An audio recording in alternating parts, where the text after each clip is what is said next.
suppose I've got to start the show by very briefly talking about Amanda Staveley again, because things seem to be moving quite rapidly and no one really seems to know exactly what's happening. Now, look, the latest suggestion is that she's going to wrap up a deal to buy Vanessa Gold's shares in West Ham United, the 25%, 0.1% shares over the next 24 hours, with something like about £160 million on the table.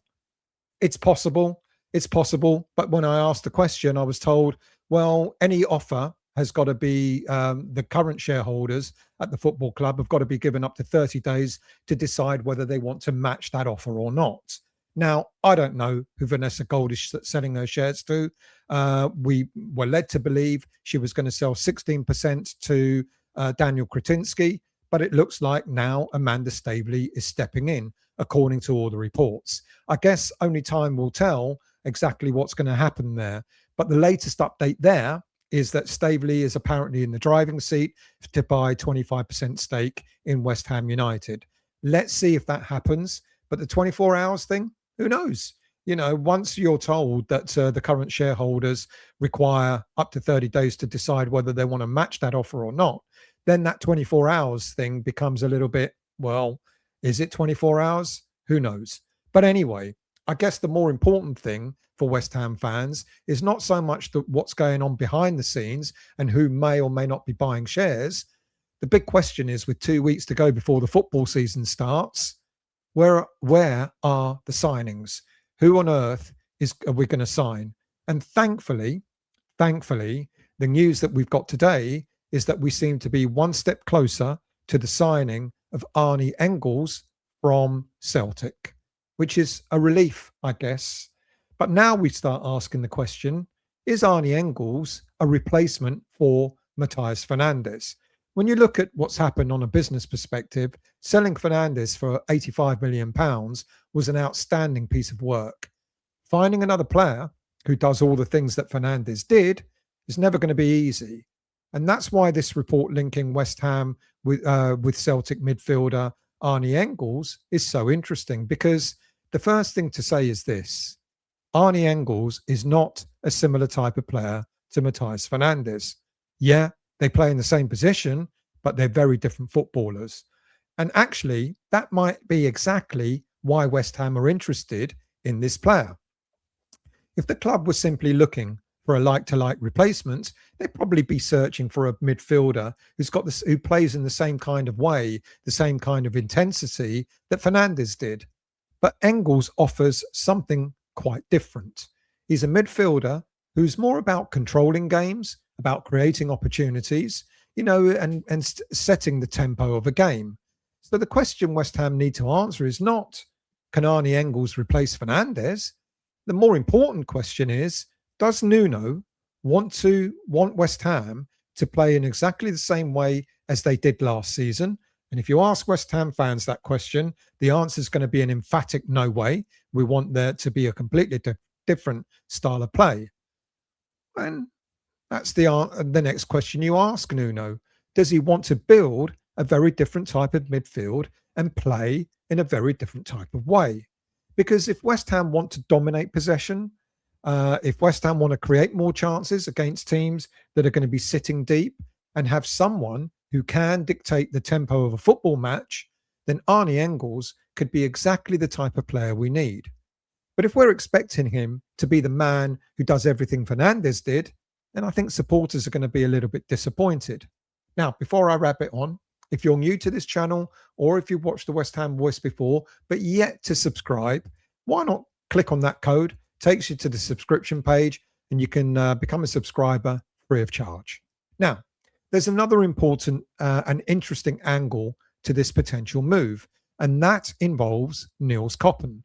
Now, if Koppen is playing a major role in shaping West Ham's recruitment strategy, which you'd expect him to do so, then Arne Engels is the type of signing that would make an awful lot of sense. Engels is Belgium. Koppen knows the Belgian market extremely well. He understands the players coming through that system, but he also knows about Scottish football, having been at Rangers for a period of time. The combination is important when looking at Engels. Koppen would have been aware of his development in Belgium. He would have been able to follow his move to German football with Augsburg, and once Engels moved to Celtic, he would have had another opportunity to assess him in a league that they were both involved in. If West Ham are genuinely pursuing Engels, it would be very surprising if Coppen has not had a significant influence in identifying and recommending him to West Ham. And from the latest reports, it's suggested that a deal is very, very close between West Ham and Celtic.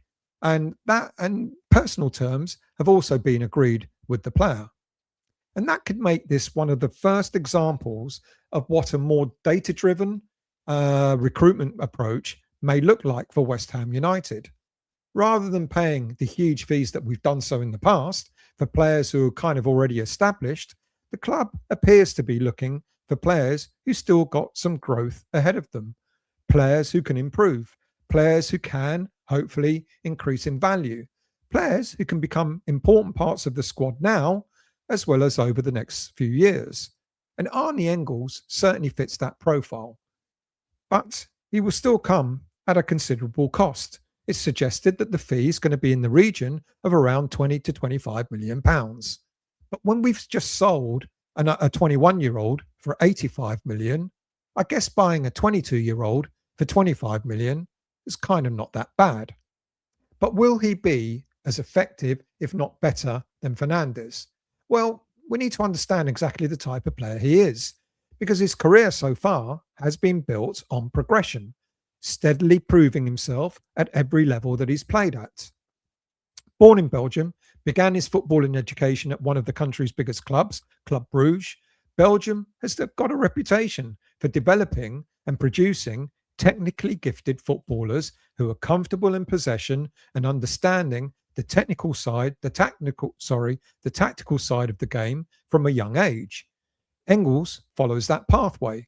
From his early development, he was seen as a midfielder with good awareness and strong technical ability.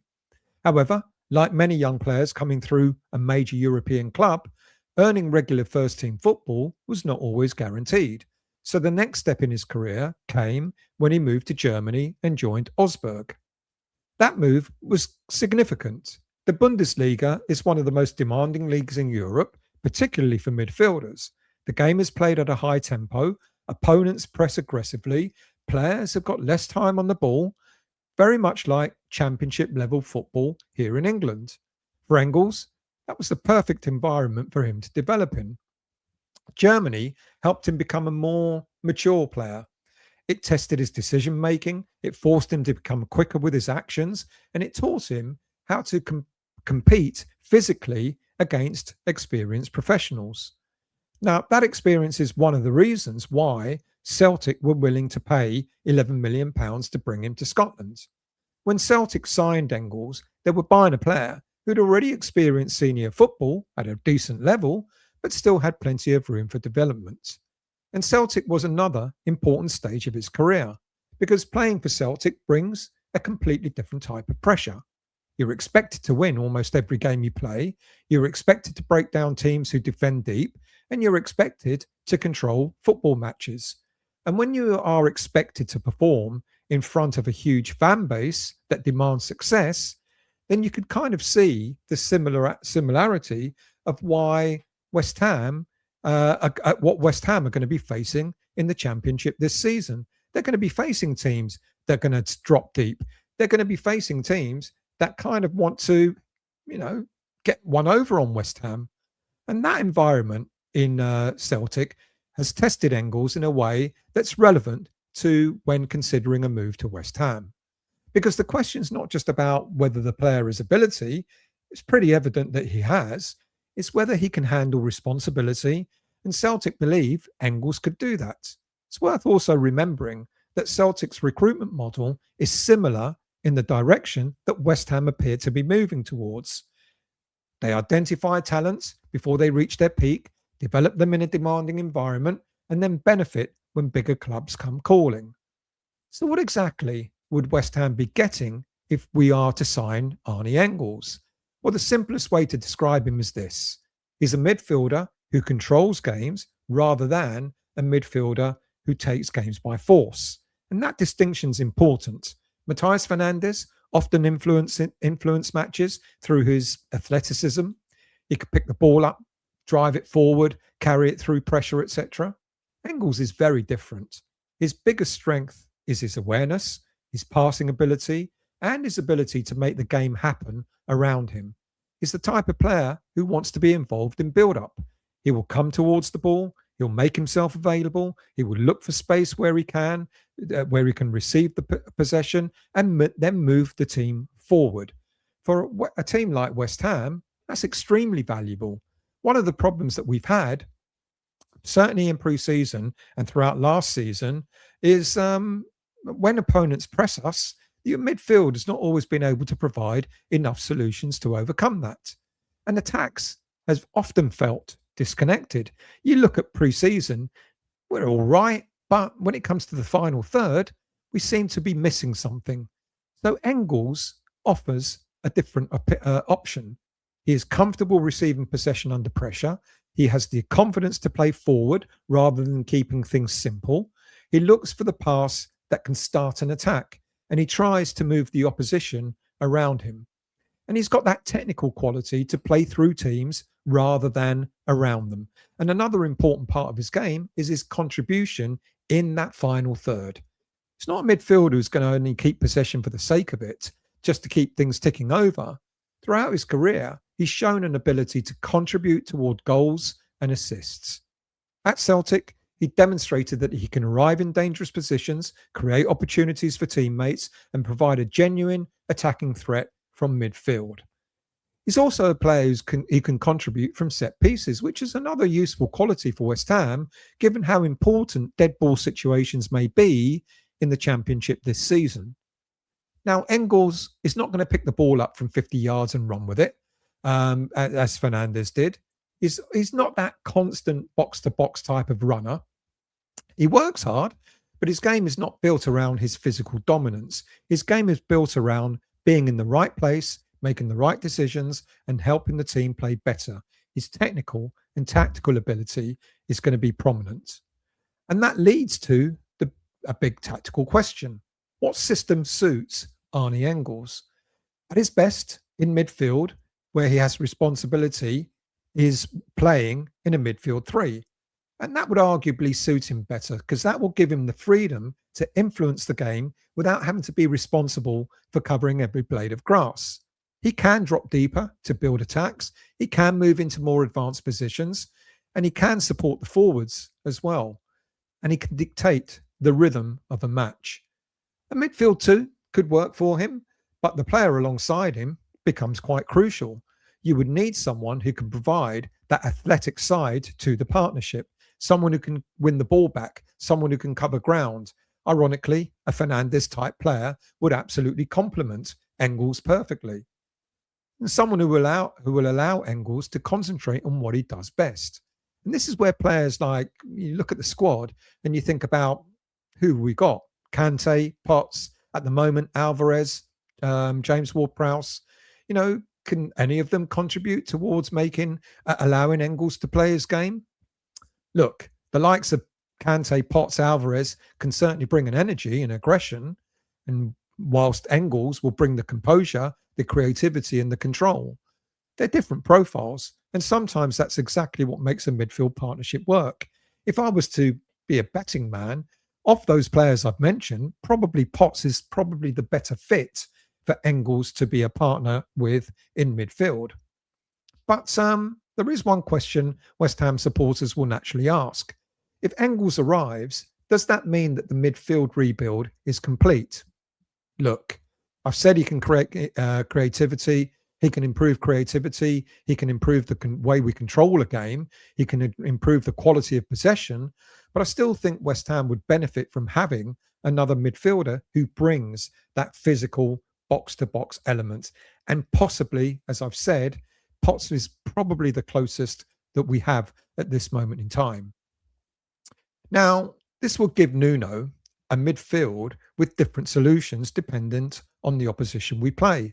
Against teams sitting deep, Engels gives you that technical quality to unblock them. And this is why I would view Engels as a major piece of a puzzle, but probably not the entire solution. If we do sign Engels, and that by the looks of it, it looks like we're about to, the biggest question becomes, who does he improve around him and who does he push out of the team? Now, I think the obvious beneficiary is the likes of Jared Bowen. Bowen always is at his best when he receives the ball quickly and has space to attack. A midfielder who can recognise movement early and plays forward passes quickly could create more opportunities for him. Now, rather than West Ham having to build attacks slowly, which we've seen, Engels has got the ability to find attacking players early. The same applies to Tati Castellanos. A striker's effectiveness is often determined by the quality of the service that he receives. Castellanos is a player who wants opportunities, he wants balls to play into channels, he wants midfielders looking for his movement. Again, Engels' willingness to play forward would absolutely suit the way Castellanos plays. Now, ironically, Mohamedou Kante is another player who could benefit, but in a very different way. Not because Engels would replace him, but because playing alongside a midfielder like Engels would help Kante with his sort of possession, his possession base. He's got the energy, he's got the willingness, but sometimes his positional play is not quite right. You know, the player who may find himself under pressure is likely to be Ward-Prowse. Now, Ward-Prowse, you know, can be useful for set pieces. He certainly brings experience, but if West Ham are signing Engels as a significant investment for the future, it's going to be difficult to see him joining simply to sit on the bench. So I think the likely person that's going to suffer from Engels' arrival is James Ward-Prowse. And then there's a player like Lewis Orford. I've not described, you know, him to benefit from Engels. You know, the reality is opposite. Adding another established midfielder could make first-team opportunities for a player like Orford hard to come by. But that does not mean the club would lose faith in Orford. Sometimes a young player benefits from being around better players and being allowed to develop without the pressure of being thrown into every match. For Orford, the challenge becomes finding the right balance between development and opportunity. And you could probably see a player like Orford, with Engels' arrival, probably going out on loan this season. Now, we've got to look at Engels' numbers before we sign off, because they tell a story of a midfielder who does contribute across different areas. He has consistently shown the ability to score goals from midfield, create chances for teammates, and influence attacking situations. His assist numbers highlight his creativity. And across 46 appearances last season in all competitions, Engels contributed with scoring 7 goals and 8 assists. That's modest. It's pretty reasonable, but you'd expect a higher return in the Championship. Engels has also had 4 senior Belgian caps, but he's not been selected for his national side since 2024. Defensively, he's not a traditional ball-winning midfielder. I've already said that. But he can contribute through positioning, through reading the game, and helping his team maintain control of the game. And that brings us back to one of the original questions. Is Arne Engels a replacement for Matthias Fernandes? The answer is probably no. At least not if we mean a direct like-for-like replacement. He's not the same type of player. But that doesn't mean he's the wrong kind of signing. In fact, he represents something that we need much, much more in this team. It means we can change the way West Ham play. Fernandes gave us energy and drive. Engels will give us the control, the creativity. So is Arne Engels a good signing? Yeah, I'd say so. Would he improve West Ham? Absolutely. Is he enough on his own to replace everything Fernandes gave us? Probably not. But if this is the first major sign of the Nils Koppen recruitment strategy, then it's a very interesting one.